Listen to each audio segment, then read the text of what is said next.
오늘 이 시간에 우리가 살펴볼 이 느헤미야 6장은 이 예루살렘 성벽의 재건 공사가 거의 마무리되어 가던 때부터 이 마침내 공사가 완료된 때까지 있었던 사건들을 기록하고 있습니다. 이제까지 공사 기간 동안에 느헤미야는 외부의 대적들의 숱한 방해와 공격을 잘 이겨냈었고, 또한 이스라엘 내부에서 있었던 큰 분열의 위기 역시 잘 해결했습니다. 이스라엘은 이 유대 땅 주변에 많은 이방인 대적자들에게 늘 둘러싸여 있었고, 또한 내부적으로도 많은 대적들이 존재하는 그런 상황이었습니다. 이 내부의 적들은 대부분 백성 중에서 부유한 자들과 권력자들이었는데, 그들은 사마리아 총독인 산발락과 그 부하인 도비아와 이 두 사람과 친밀한 관계를 맺음으로써 이스라엘 내부에서 첩자 노릇을 하고 있었습니다. 그 내부의 적들은 하나님의 영광과 이스라엘의 영적인 부흥에 대해서는 별 관심이 없었고, 이 세상의 권력을 그들이 자신이 얻고 더 부유해지는 데에만 관심이 있던 그런 자들이었습니다. 따라서 그들은 하나님의 백성으로 함께 부름받은 형제 이스라엘 백성들에 대해서 사랑하고 아끼는 그런 마음도 가지고 있지 않았습니다. 그래서 오늘 본문 앞에 5장에서 나온 말씀들을 보게 되면 이스라엘의 귀족들과 관리들, 부유한 자들이 가난한 사람들에게 돈을 빌려주고서 그들에게 이자를 요구함으로써 가난한 자들이 힘들어서 부르짖은 그런 사건이 나오고 있습니다. 이 가난한 사람들은 가뭄 때문에 빚을 갚지 못하게 되어서 그들의 땅, 하나님께서 기업으로 주신 그 땅을 부자들에게 전당 잡히고 심지어 그 아들, 딸들까지 종으로 빼앗기게 된 그런 가련한 처지에 있었습니다. 원래 율법에서는 이스라엘의 동족들, 이스라엘의 형제들에게는 돈을 꾸어주더라도 그것에 대해서 이자를 물리지 못하게 되어 있었고, 또 전당 잡은 물건이나 이런 밭에 대해서도 아주 관대하게 행할 것을 율법에서 명령하고 있습니다. 그렇지만 이 부유한 사람들은 율법을 어겨서 이자를 물린 것도 모자라서 그들의 어린 자식들까지 종으로 삼았던 것입니다. 하나님께서 그분의 능력으로 페르시아의 손에서, 이방민족의 손에서 속량하신 이 형제들을, 이 형제라 하는 이스라엘 백성들인 자신들이 다시 종으로 삼는 것이 얼마나 가증스러운 죄이겠습니까? 이런 죄를 뻔뻔스럽게 지을 만큼 이스라엘 백성들은, 특히 그들 중에 부유한 자들은 신앙적으로 너무나 엉망인 그런 상태였던 것입니다. 느헤미야는 그래서 이 죄 지은 이 관리들과 귀족들을 모아서 회개하게 하고 자기가 행했던 악한 일들, 빼앗았던 것들에 대해서 보상을 하겠다는 맹세를 시켰습니다. 자, 이런 것들은 분명히 하나님께서 이스라엘 백성들의 죄악을 다시 한 번 더 인내해 주시고 그들에게 회개할 기회를 주신 것이었습니다. 그렇지만 오늘 본문인 6장을 보게 되면 이스라엘 중에 귀족들과 부유한 자들이 아직까지 그들에게 근본적인 변화가 없었다는 것을 우리는 알 수 있습니다. 그들은 이스라엘의 대적들과 내통함으로써 느헤미야를 곤경에 빠뜨리고 이스라엘의 영적인 개혁 자체를 무산시키려는 짓을 하고 있었던 것입니다. 그렇게 대적들과 내통한 귀족들과 이 부유한 자들의 악한 행위에 대해서는 이 오늘 본문 6장의 후반부에 기록되어 있습니다. 그렇지만 오늘은 이제 일단 우선은 이 본문 1절 초반부부터 본문 전체를 쭉 살펴보도록 하겠습니다. 먼저 오늘 본문 이 6장의 1절을 보게 되면 이 느헤미야서 초반부에 언급되었었던 대적자들이 다시 한번 등장하는 것을 볼 수 있습니다. 산발락과 도비아와 이 게셈, 이것이 그들의 이름이고, 이들은 유대 땅 근방을 지배하던 지방의 토호들이었습니다. 그리고 민족적으로는 사마리아 사람들, 그리고 암몬 사람들, 아스돗 사람들 등 이렇게 수많은 민족적인 그런 큰 대적들이 이스라엘을 둘러싸고 있었습니다. 이 사람들은 실제로 군대를 모아서 이스라엘을 공격하고 백성들을 이 몰래 살해할 준비를 하기도 했었습니다. 그렇지만 하나님께서 그들을 흩어버리셨기 때문에 그들은 감히 이스라엘 백성을 공격하지 못했고 성벽 공사가 이렇게 거의 마무리되어 가는 것을 무기력하게 지켜볼 수밖에 없었던 것입니다. 자, 이제 성벽 자체의 공사, 이 벽을 쌓는 공사는 거의 다 마무리되었고, 완전히 마무리되었고, 이제 마지막으로 성문의 문짝을 다는 일만이 남은 상태였습니다. 이제 대적들은 정말 크게 다급해졌습니다. 하지만 끝까지 그들의 악행을 포기하지 않고 이 공사를 지연시키고 방해하기 위해서 또다시 흉계를 꾸미는 것을 볼 수 있습니다. 2절부터 4절까지 이 사람들은 느헤미야에게 사람을 보내어서 그를 예루살렘 밖으로 유인하려는 책략을 쓰고 있습니다. 그들은 느헤미야에게 어떠한 위협적인 말도 하지 않은 채 마치 평화회담, 우리가 화친하자라는 식으로 그를 초청한 것입니다. 자, 그들이 만남의 장소로 지정했던 오노 평원의 마을이라는 곳은 이 사마리아와 유대 땅의 중간지대였기 때문에 이 외교적인 면에서 보게 되면은 꽤 그럴듯한 이 회담 요청을 한 것이었습니다. 그런데 그곳은 이 예루살렘에서부터 약 40km나 떨어져 있는 먼 곳이었고, 또 그곳에는 유대인들이 아니라 이방인들이 같이 살고 있는 그런 마을이었기 때문에 이 느헤미야에게 상당히 위험한 그런 곳이었습니다. 무엇보다 느헤미야가 오랫동안 자리를 비우게 되면 성벽 공사는 금세 느슨해지고 지연될 것이 분명했습니다. 그래서 느헤미야는 그들의 요구를 매우 현명하게 거절했습니다. 그에게는 정말 실제로 성벽의 공사가 가장 큰 문제였기 때문에 그 이유를 들어서 거절한 것입니다. 그렇지만 느헤미야의 반복되는 거절에도 불구하고 그들은 무려 4번이나 똑같은 요구를 반복했습니다. 이것은 그들이 이 예루살렘 성벽 공사를 중단시키는 일에 얼마나 필사적이었는지를 보여줍니다. 이 사람들은 눈에 가시인 느헤미야를 제거하는 일을 정말 지부하게 시도했습니다. 만일 이 느헤미야에게 이 하나님께서 맡기신 이 귀한 사명에 대한 굳센 의지가 없었다면 그들의 제안에 못 이겨서, 반복되는 그런 부탁에 못 이겨서 끌려나가게 되었을 것입니다. 그렇지만 느헤미야는 항상 자신에게 가장 중요한 일이 무엇인지를 아는 지혜로운 사람이었기 때문에 전혀 그 마음이 흔들리지 않고 자신에게 맡겨진 그 하나님의 사역에만 전념했던 것입니다. 또 이어서 5절을 보게 되면 이 5번째 똑같은 요청을 하면서 이 산발랏이 봉해지지 않은 편지를 들려보냈다는 말이 나옵니다. 이 과거의 왕이나 관리들이 이 중요한 문서를 누군가에게 보낼 때에는 그 편지가 개봉되어서 누출되는 것을 방지하기 위해서 이 편지를 이 두루마리를 만 후에 거기에 봉인을 하고 그 위에 자신의 인장을 찍는 이런 보안 장치를 반드시 하곤 했었습니다. 자, 그렇기 때문에 편지가 봉해지지 않았다는 것은 그것이 전달되는 과정에서 얼마나 많은 사람들이 그 내용을 읽어보았을지를 모른다는 그런 뜻입니다. 이것은 오늘날로 치면 이 언론에 제보를 한다든지 아니면 SNS 같은 곳에 폭로를 한다든지 하는 식으로 사람을 압박하는 그런 수단과 같습니다. 이러한 방식은 상대방에게 엄청난 압박감을 주어서 결국에는 자기가 원하는 대로 그를 움직이게 만드는 대단히 교활한 방법이라고 할 수가 있습니다. 그리고 6절과 7절을 보게 되면 이 편지의 내용은 느헤미야와 이스라엘의 영모에 대한 소문이 그 근방에 다 퍼져 있다. 그리고 왕에게 그것이 곧 들어갈 것이다. 라는 그런 위협적인 말이었습니다. 아닥사스다 왕 그 시대에는 실제로 정말 그 페르시아 국내에 많은 반란들이 있었기 때문에 이것은 그들이 헛소문이라 할지라도 정말 치명적일 수 있는 그런 소문이었습니다. 이들은 느헤미야가 왕에게서 은총을 받았다는 사실을 잘 알고 있었기 때문에 왕의 마음을 돌려서 느헤미야를 적대시하게 하는 것이 가장 효과적인 공격 방법이라고 생각한 것입니다. 만일 또 이 상황에서 느헤미야가 하나님보다 페르시아 왕에게 더 심적으로 의지하고 있었다면 산발랏의 이러한 위협을 이겨낼 수가 없었을 것입니다. 그렇지만 느헤미야는 왕의 도움을 받았을지언정 그 왕을 의지한 것이 아니라 그 왕의 위에 계신 하나님만을 의지하는 사람이었습니다. 그래서 8절에서 느헤미야는 그들의 악한 거짓말을 단칼에 잘라버렸습니다. 그는 산발랏의 계략에 말려들어서 그것을 해명하기 위해서 힘을 빼지 않았습니다. 느헤미야는 항상 깨끗한 양심으로 모든 일을 해왔고 특히 이 산발랏이 말한 대로 그 자신이 왕이 될 것이라고 하는 그렇게 말한다는 것은 그 느헤미야에게는 정말로 있을 수가 없는 일이었습니다. 자, 왜냐하면 이 느헤미야는 다윗 왕가 출신이 아니었기 때문입니다.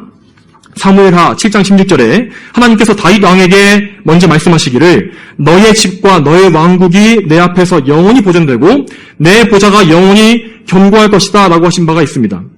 분명 이렇게 하나님께서 왕위를 대대로 약속하신 것은 다윗의 집안이었습니다. 느헤미야는 신실한 사람으로서 하나님의 뜻에 어긋나는 어떠한 것도 하지 않으려고 항상 힘썼던 사람이기 때문에 하나님의 언약에 맞지 않는 그 언약을 깨버리는 그런 반역 행위를 일절 할 수가 없었던 것입니다. 또한 산발랏의 편지는 그 자체로도 모순이 너무나 많았습니다. 만일 그가 정말로 느헤미야를 반역죄로 고소할 만한 확실한 증거를 갖고 있었다면 오히려 느헤미야에게 알리지 않고 은밀히 왕에게 상소문을 보내면 되는 일이었습니다. 그런데도 오히려 이스라엘의 원수인 그가 느헤미야를 구해주기 위해서 회담을 요청한다는 것은 앞뒤가 맞지 않지 않습니까?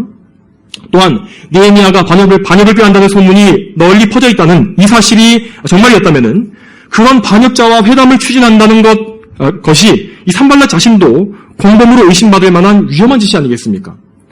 느헤미야는 그러한 모순점을 다 파악했기 때문에 소문이 퍼졌다는 이 말 자체를 믿지 않았고 그들의 회유와 협박을 이런 지하에 거절한 것입니다. 이처럼 느헤미야는 정말 지혜로운 사람이었지만 그는 자신의 지혜를 의지하지 않고 하나님께만 의지하는 모습을 보입니다. 9절 말씀에 그가 하나님께 드린 짧은 기도가 기록되어 있습니다. 9절 후반부에 이제 주님 내 손을 강하게 하여 주소서라고 되어 있지 않습니까? 자, 느헤미야는 이렇게 의연하게 대적들의 공격에 맞섰습니다. 그렇지만 느헤미야 역시 인간이기 때문에 정말 그런 가운데 많은 스트레스와 두려움을 느꼈을 것입니다. 그렇지 않았다면 그가 왜 자신의 손을 강하게 해달라고 이렇게 하나님께 간절히 기도했겠습니까? 실제로 산발랏의 이 위협은, 협박은 상당히 위협적이었고 그래서 그와 화친하는 것이 반드시 필요한 일이라고 여겨질 수도 있었습니다. 그들의 말들이 모두 거짓말이긴 했지만 정말로 그들이 뻔뻔스럽게 그 거짓말을 상소문으로 써서 아닥사스다 왕에게 보낸다면 어떤 일이 벌어질지는 아무도 모르는 일이었습니다. 어쩌면 느헤미야는 이제까지 자신이 쌓아왔던 모든 것들을 다 잃어버리고 자신의 가족들까지 함께 큰 해를 당할 수도 있는 그런 상황이었습니다. 느헤미야로서는 그러한 불안감을 모두 다 떨쳐버리기가 정말로 힘들었을 것입니다. 그렇지만 그는 불안해하거나 당황해하지 않고 그저 하나님께 기도함으로써 모든 것을 그분께 의탁하고 있습니다. 그는 일전에 하나님께서 아닥사스다 왕의 마음을 움직이셔서 그가 왕의 은총을 입게 해주셨던 그 사실을 경험한 적이 있었습니다. 그래서 느헤미야는 사람의 마음을 움직이시는 것이 오직 하나님께만 달려있다는 사실을 알고 믿었던 것입니다. 느헤미야가 9절 말씀에서 하나님께 올린 이 기도는 확실히 응답을 받았습니다. 하나님께서는 정말로 그의 손을 강하게 해주셨고 예루살렘 성벽 공사라는 이 가장 중요한 사역을 끝까지 포기하지 않도록 그에게 힘을 주셨습니다. 여러분, 우리는 이 느헤미야가 보여준 이 신앙의 모범을 잘 기억해야 합니다. 이 세상의 많은 사람들은 느헤미야와 달리 자신의 연줄과 인맥과 명예와 평판을 목숨처럼 여기기 때문에 그것을 위협하는 악한 계략에 넘어지는 경우가 너무나 많습니다. 사람들은 그렇게 자신이 가진 것들을 지키기 위해서 힘쓰지만 결과적으로는 그 어떤 것도 지켜낼 수가 없습니다.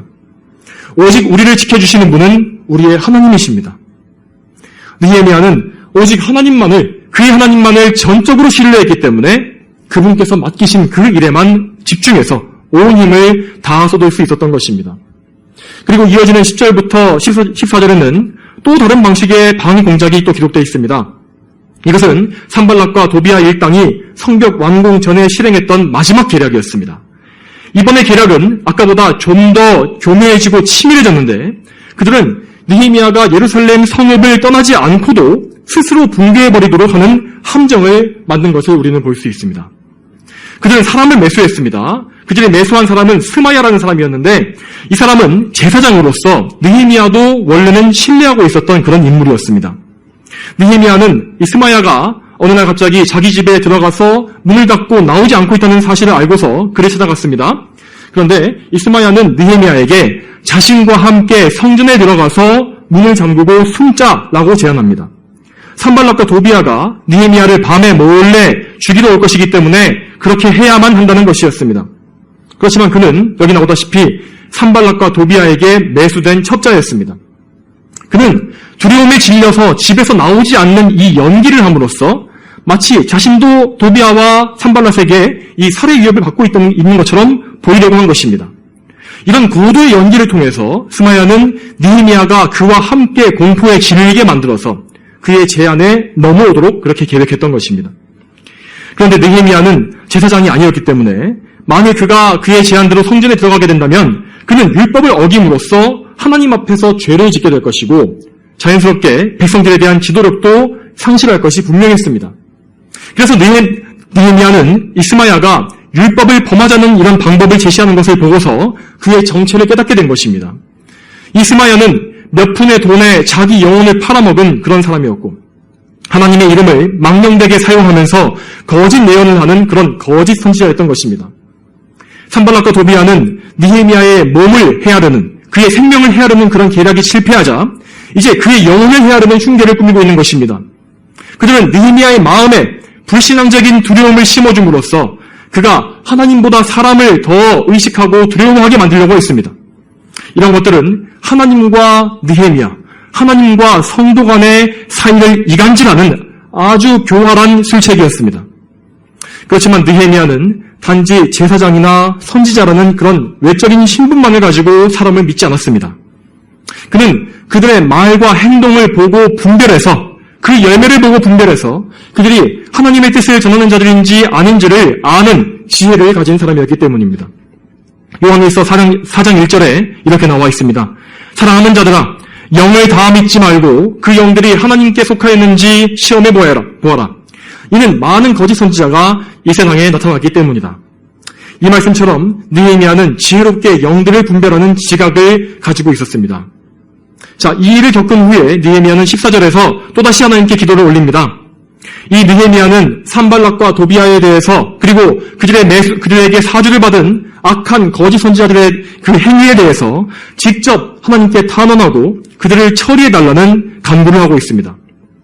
이번에 이 기도는 아까 9절에서 보았던 기도와 비교했을 때 악인들의 심판을 직접 구하는 좀 더 강한 내용의 기도라고 할 수 있습니다.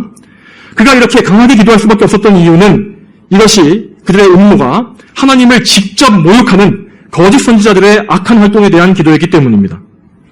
이 악한 자들은 단순히 느헤미야만 해치려고 한 것이 아니라 그가 하나님께 죄를 짓도록 유혹함으로써 하나님까지 모욕하는 그런 엄청난 죄를 지은 것입니다. 이처럼 이런 것들은 그들의 배후에 있는 영이 성령이 아니라 마귀와 악령들임을 증거하는 것이었습니다. 성도가 죄 짓도록 유혹하고 그것을 선한 일로 포장하는 것은 에덴 동산에서 뱀이 하와에게 했던 유혹과 똑같은 짓입니다. 충격적이게도 이 마귀의 하수인들은 이스라엘 안에, 교회 안에 있었고 또한 제사장이요 선지자라 하나님의 사역자들이라 불리던 자들이었습니다. 그들은 디모데전서 6장 5절에 나온 것처럼 마음이 부패하고 진리를 잃어버려 경건을 이익의 수단으로 생각하는 자들, 이런 사람들과 같았던 것입니다.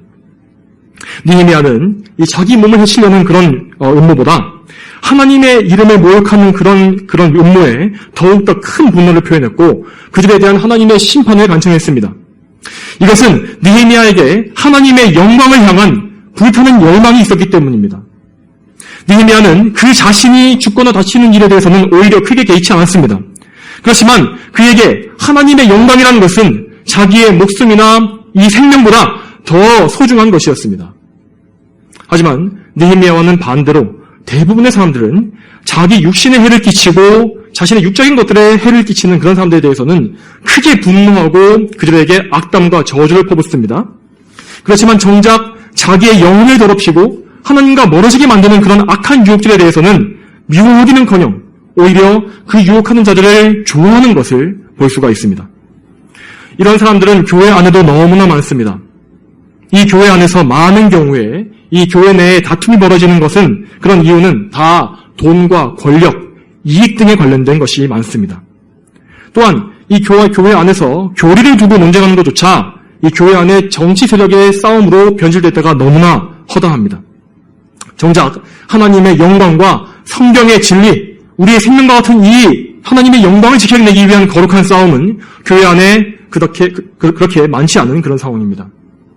또한 많은 사람들이 거짓 목회자의 비성경적인 인본주의적 메시지를 기뻐하고 그것이 자기를 영적으로 죽이는 줄도 모른 채 그런 거짓 기독교를 추종하고 있습니다. 그렇지만 우리 참된 그리스도인들은 이런 영적인 무지함에 같이 휩쓸려서는 안 될 것입니다. 우리는 언제나 우리의 이 교회 안에서 하나님의 영광이 최우선으로 드러나도록 힘써야 합니다. 이 교회 안에, 우리가 이 교회 안의 사건에 대해서 어떤 분노가 생길 때 우리는 그것이 정말 하나님의 영광을 위한 분노인지 아니면 나 자신의 신념과 취향 혹은 이익을 위한 육적인 분노인지를 잘 분별해야 합니다. 그렇게 함으로써 우리는 하나님의 영광을 위한 일에는 한 발짝도 물러서지 않는 신앙을 가져야 하고 또 반대로 우리의 유익을 위한 일에서는 하나님의 영광을 위해서 손해를 보더라도 인내할 수 있는 마음을 가져야 하는 것입니다. 자, 이어서 이제 15절과 16절의 말씀에는 드디어 성벽이 완공된 기쁨의 날이 왔음을 말해주고 있습니다. 이 모든 일들은 단 52일 만에 아주 신속하게 이루어졌다고 되어 있습니다. 그리고 이 기간을 계산해 보게 되면 느헤미야가 페르시아의 수산 궁궐에서 예루살렘 성이 무너졌다는 그 소식을 전해들은 지 6개월이 채 되기도 전에 모든 공사가 다 완료된 것입니다. 그 과정 가운데서도 대적들의 무수한 방해가 있었고 이스라엘 백성들 역시 연약해서 많이 흔들렸습니다. 그렇지만 모든 일은 인간의 부족함에 영향을 받지 않으시는 하나님의 뜻대로만 다 이루어졌습니다. 16절을 보게 되어지면 느헤미야가 14절에서 드렸던 기도가 부분적으로 응답받은 것을 볼 수 있습니다. 하나님께서는 그분의 백성들을 악하게 대적했던 자들을 기억하고 계십니다. 대적들이 하나님의 백성들에게 하려고 했던 그 일이 그 자신들에게 다 일어나게 된 것입니다. 이스라엘에게 두려움을 주려고 했던 자들이 오히려 그 자신이 두려워하게 되었고 또 낙심하게 되었으며 하나님께서 이스라엘과 함께 하신다는 그 사실만을 재확인하게 되었습니다. 하나님께서는 그분의 역사를 이렇게 이루어내시되 그분의 대적들도 하나님께서 친히 이 일을 이루셨다는 사실을 인정할 수밖에 없게 만드신 것입니다. 그렇지만 이런 악한 자들은 이렇게 하나님의 역사를 직접 본 이후에도 결단코 회개하거나 죄 짓는 일을 멈추지 않습니다. 그들은 영적으로 죽은 자들이기 때문에 끝까지 그들의 죄악을 포기하지 않고 반복하게 되어 있습니다. 그들은 두려움과 낙심을 극복하기 위해서 하나님께 의지하는 것이 아니라 또 다른 죄를 또 짓습니다. 하나님을 의지하지 않고 이 세상의 수단들에 의지해서 자신의 두려움을 내쫓으려 하며 또 다른 악한 계획을 또 꾸며서 그들의 위기를 모면하려고 합니다. 그렇지만 결국 그들은 하나님 앞에서 계속해서 죄를 쌓게 되기 때문에 자기 죄로 인해 받는 심판을 피할 길이 없을 것입니다. 오늘 본문의 마지막인 이 17절부터 19절을 보게 되면 이 대적들이 여전히 없어지지 않고 이스라엘 내부에서 활동하고 있다는 사실을 알 수 있습니다. 주로 백성들 중에서 신분이 높고 부유한 사람들이 도비야와 편지를 주고받으면서 친밀한 관계를 유지하고 있었던 것입니다. 아마도 이들은 전에 도비야가 이 산발랏의 명을 받아서 예루살렘에 잠시 파견되어 있었던 동안에 그와 연을 맺었던 것 같습니다. 그들은 서로 자신의 아들과 딸을 서로에게 내어주면서 사돈관계를 맺었기 때문에 혈연과 정치, 경제 모든 면에서 정말 끈끈한 그런 동맹을 맺고 있었습니다. 특히 18절 중반부를 보게 되면 도비야와 사돈이 맺었던 무슬람이라는 사람이 나옵니다. 근데 이 사람은 제사장으로서 예루살렘 성벽 재건 사업에도 아주 열심히 참여한 사실이 기록되어 있습니다. 자, 이런 사람들은 어쨌든 간에 이스라엘 사람으로서, 이스라엘 백성 중에 한 사람으로서 느헤미야에게 직접적으로 칼을 들이대지는 않았고 자기 이익을 지키기 위해서라도 이 예루살렘 성벽 재건에도 참여했던 것입니다. 그렇지만 그는 자기에게 이익이 되는 일이라면 무엇이든 다 하는 사람이었습니다. 그는 교회 안에도 한 발을 들여놓고 세상과도 아주 친밀하게 지내는 것, 이것이 자기의 유익을 위해서도 좋고 교회를 위해서도 좋은 그런 올바른 처신이라고 믿었던 것입니다. 이렇게 성벽은 완성되었지만 그 성벽 안에서 이제 이런 무슬람과 같은 대적자가 여전히 살아있었습니다.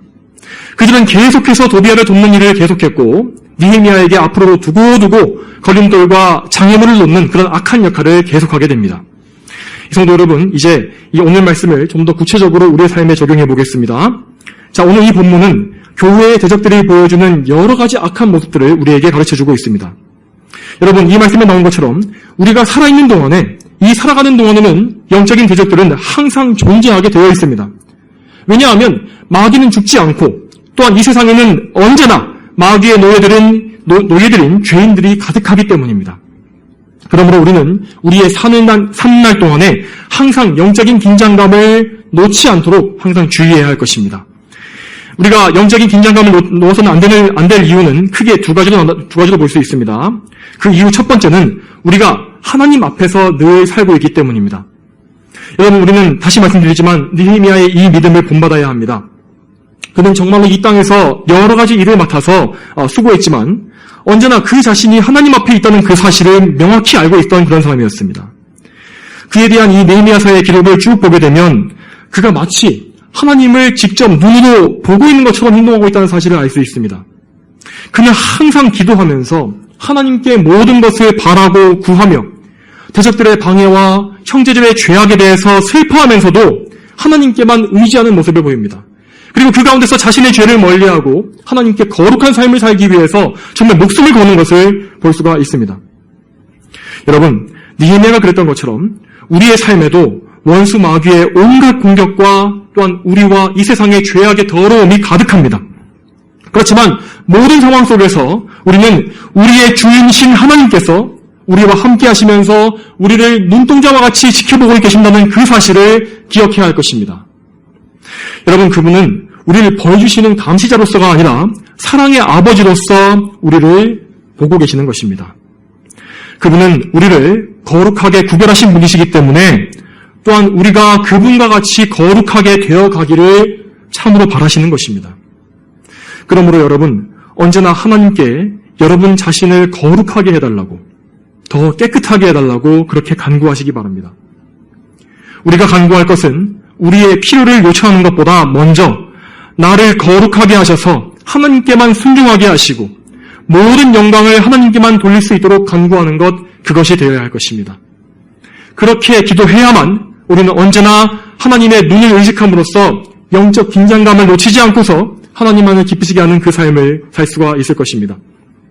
두 번째로 우리가 영적 긴장감을 가져야 할 또 다른 이유는 악한 세력이 우리를 항상 둘러싸고 있기 때문입니다. 모든 죄악과 거짓의 임금인 이 마귀는 우리 눈에 보이진 않지만 항상 실제적인 위협입니다. 그리고 마귀의 하수에 있는 악한 대적들은 교회 밖의 세상에도 존재하지만 교회 안에도 항상 존재하고 있습니다. 그런 내부의 적들은 항상 기독교계가 세상과 끈끈하게 연결되어 있기를 바라며 복음으로 인해서 교회가 세상에서 배척당하는 것을 무서워하는 자들입니다. 그지만 항상 교회 안에다가 세상을 끌어들여서 성도들을 더럽히고 교회를 타락시키는 역할을 하곤 합니다. 그런 사람들은 교회 안에서 유명한 사역자들일 수도 있고 또한 많은 힘과 능력을 가진 사람일 수도 있습니다. 이 분별 없이 어리석은 사람들은 인기와 규모에 끌려서 거짓된 기독교를 그렇게 따르지만 우리는 항상 영적 긴장감을 가지고 그런 대적들에 맞서야 할 것입니다. 또한 여러분, 영적인 긴장감에 대해서 한 가지만 더 말씀드리자면 우리는 영적인 면에서 어떠한 성취를 이루었을 때, 우리가 바라던 것이 이루어졌을 때 특히 그때에 넘어지지 않도록 주의해야 합니다. 오늘 본문 말씀은 예루살렘 성벽이 완공되었음에도 그 성취가 이루어졌음에도 이스라엘 안에 대적들이 암약하고 있는 모습을 보여주지 않습니까? 교회가 번성하고 영적으로 개혁되고 큰 승리를 거두었다고 해도 그 승리에 도취되어서는 안 된다는 것입니다. 오히려 그 성공의 때가 교회에게는 가장 위험한 때일 수 있기 때문입니다. 사람이 승리감에 빠지게 되면 하나님께 의지하고자 하는 마음이 느슨해지고 기도도 쉬게 되는 경우가 너무나 많습니다. 그렇게 되면 어김없이 마귀의 계획대로 모든 것이 흘러가게 되며 우리는 교만해져서 죄를 짓고 하나님을 멀리하게 됩니다. 이런 상태로 점점 빠져들게 되면 어느새 우리는 이전에 승리를 거뒀다는 사실도 잊어버리게 될 정도로 큰 어려움과 침체에 빠지게 될 것입니다. 고린도전서 10장 12절에 말씀하시기를 서 있다고 생각하는 자들은 넘어지지 않도록 조심하여라라고 하셨습니다. 우리는 주님께서 말씀하신 이 애정어린 이 경고를 항상 우리 마음 중심에 깊이 새겨야 할 것입니다. 여러분, 우리의 전투는 우리 삶이 다하는 날까지 결코 끝나지 않습니다. 그리고 그리스도의 몸된 이 전체 교회의 이 전투는 예수님의 재림날까지 계속해서 이어질 것입니다. 이스라엘 백성들은 성벽을 재건했지만 그때 이후로는 재건된 성벽 위에 올라서 적들을 경계하는 일을 계속해서 해야만 했습니다. 우리도 마찬가지입니다. 우리는 날마다 교회를 개혁하고 우리 자신의 영혼 역시 더욱더 강건하게 해나가야 합니다. 그리고 우리가 힘을 다해서 세워놓은 이 영적인 방벽 위에 서서 더욱더 굳세게 대적들과 싸우고 우리 자신을 거룩하게 지키는 일을 계속해야 합니다. 여러분, 그러므로 영적인 긴장감을 절대 풀지 마십시오. 몸의 휴식을 취할 때에도 그 쉬는 자리에서도 기도의 끈을 놓지 마시기 바랍니다. 우리는 예수 그리스도의 보배로운 피로 값주고 사신 거룩한 성도들입니다. 우리에게는 자신의 목숨을 희생제물로 내어주신 예수 그리스도의 보배로운 피가 뿌려져 있고 또한 그분께서 우리를 대신해서 이루어내신 의로 된 흰 세마포 옷이 입혀져 있습니다. 그러므로 우리는 항상 우리 자신의 거룩함을 더럽히지 말고 하나님을 위한 의의 병기로 우리의 지체를 사용해야 할 것입니다. 영적으로 느슨해진 성도는 반드시 죄로 자신을 더럽히게 될 것이며 또한 더 나아가서는 자신의 지체를 불의의 병기로 내어주는 그런 죄에 빠지게 될 것입니다. 성도 여러분, 이렇게 위험한 것들이 가득한 이 세상에서 우리는 무엇에 의지해 살아가야만 하겠습니까? 우리는 항상 하나님께 의지해야 할 것입니다. 여러분, 제가 이 하나님의 섭리에 대해서 이 웨스트민스터 소유리 문답 설교에서 말씀드리지 않았습니까? 거기에서 섭리의 두 요소가 보존과 통치라고 말씀드렸던 것을 여러분 기억하실 것입니다. 이 교리대로 우리는 항상 우리를 보존하시는 분이 하나님이심을 굳게 믿어야 합니다. 나를 보호하시고 인도하시는 분은 하나님이시고 나의 영혼을 거룩하게 유지하시고 자라게 해주시는 분도 하나님이십니다. 이렇게 하나님의 보존하심에 전적으로 자신을 맡기는 자만이 왕이신 하나님의 통치하심에도 승복하게 되는 것입니다. 우리 삶의 모든 필요를 다 하나님께 맡기고 하나님의 말씀에 순종하며 사는 것, 그것이 바로 하나님의 섭리 안에서 안전하게 살 수 있는 신앙의 비결입니다. 여러분, 오늘 들으신 느헤미야서 6장의 말씀대로 저와 여러분이 언제 어떤 상황에서도 오직 하나님께 의지하면서 믿음과 담대함으로 살게 되기를 소망합니다. 다 함께 기도하시겠습니다. 거룩하신 아버지 하나님, 오늘도 하나님의 은혜 가운데 이 느헤미야서 6장의 말씀을 보고 듣게 하시니 참 감사합니다. 하나님 아버지, 저희가 언제나 이 느헤미야가 보여주었던 이 믿음의 신앙의 본을 잘 또 배우게 하시며 또한 우리에게 주신 이 거룩한 이 성도로서의 신분을 잊지 말게 도와주시옵소서. 그래서 언제나 하나님께서 보시기에 아름답고 또 올바르게 정말 영적인 긴장감을 놓지 않고 거룩과 경건을 지키는 그런 영적으로 정결을 지키는 그런 삶을 살 수 있도록 도와주시기를 소망합니다. 오늘 있을 모든 기도의 시간 저희와 동행해 주시길 소망하며 예수님의 이름으로 기도 올립니다. 아멘.